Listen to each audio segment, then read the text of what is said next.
Is a hot tub worth it on Lake Norman in 2026 for your vacation rental? Well, that's the question I want to answer for you today in this video. Now, I did an analysis like this about a year and a half ago, so I wanted to update the information and make sure you got the latest info on whether or not it really makes sense. So in my experience, guests love hot tubs.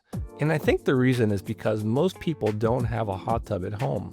So when they do go rent a home, the idea of having a hot tub is really pretty cool because they're very enjoyable. But does it make financial sense?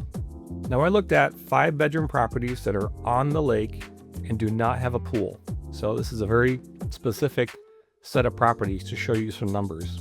So in the last 12 months, those properties without a hot tub earned about $97,000 in revenue. And for that same period, homes with a hot tub earned about $126,000. So the difference we're talking here is $29,600. Now that's a big jump in revenue. Now there could be other factors that contribute to that, but directionally this is correct.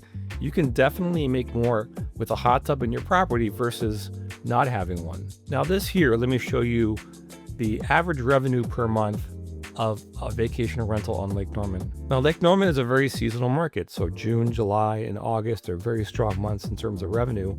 And then, the spring and the fall are okay.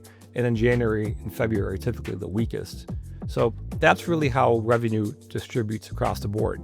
So a hot tub isn't going to do too much for you in the summer months. I mean, no one wants to sit in a hot tub when it's 100 degrees outside, but it will do quite a bit for you in the other months. So think about spring, fall, the winter. The months that are often most challenging to get bookings are the ones where it would help the most. So this really makes a difference, and it's something that will make your property more competitive during the off season. Now you may say, okay, that's great, Dan, sounds like a great deal, but what does this cost? Well, let me show you some numbers that I've seen based on my experience here in the lake. So, first of all, you got to buy a hot tub. And if you buy it from a local dealer, an average price may be around $15,000, a little bit on the high end, but that's about what you might pay for a hot tub in the area.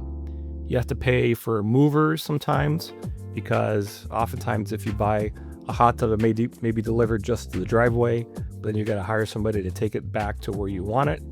And then electrical work needs to get done too, typically involving a 220 volt line that's installed. So that takes some money as well. So let's just say, on average about $21,000 of expense to purchase and install a hot tub. So the question is this a good deal? Well, let me put it to you this way. If I said, I'm going to give you $21,000, and then by the end of that first year, you're going to get back $29,600. Is that a good deal? Heck yeah, it is. That's a great deal. How many investments can you have where you put in $21,000 and you get $29,000 at the end of the year?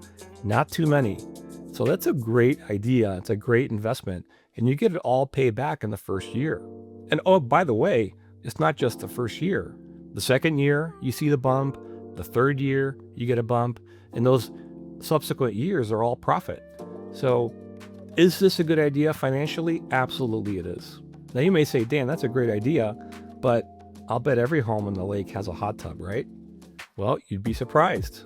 So of that group of 5-bedroom properties that are lakefront on Lake Norman, only 39% have hot tubs. That means that the majority do not have hot tubs, which is still boggles my mind that most people don't have hot tubs. Now, since I made this video a year and a half ago, that number was 30% at that time. So we see now an increase, 39%. Maybe it's from the video that I created last time talking about this. But still, the majority don't have hot tubs. So the question is this you? Is this your property? Do you not have a hot tub? If that's the case, you really need to get that addressed to make the most you can in Lake Norman. Now, there are other considerations you need to consider when you think about getting a hot tub. First is you got to find the right spot. Having a concrete pad is perfect. If you're thinking about putting it on a deck, I recommend hiring a structural engineer to analyze that deck to make sure it can hold the weight. Another thing is you need to have a liability waiver. Really you should have one anyway for just staying at your home. But this is really, really important when it comes to things like a hot tub where somebody can drown or get hurt. So definitely having a liability waiver is important. And then finally, short-term rental insurance.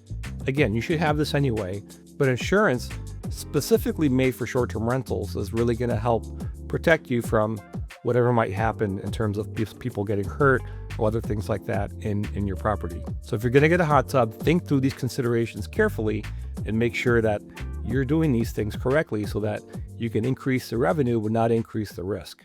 So there you have it. Is a hot tub still a good idea in 2026? You bet it is. So if you're thinking about potentially investing in one, I highly recommend it. If you need some help or you want to talk about kind of how this applies to your property, feel free to message me below. Thanks and have a great day.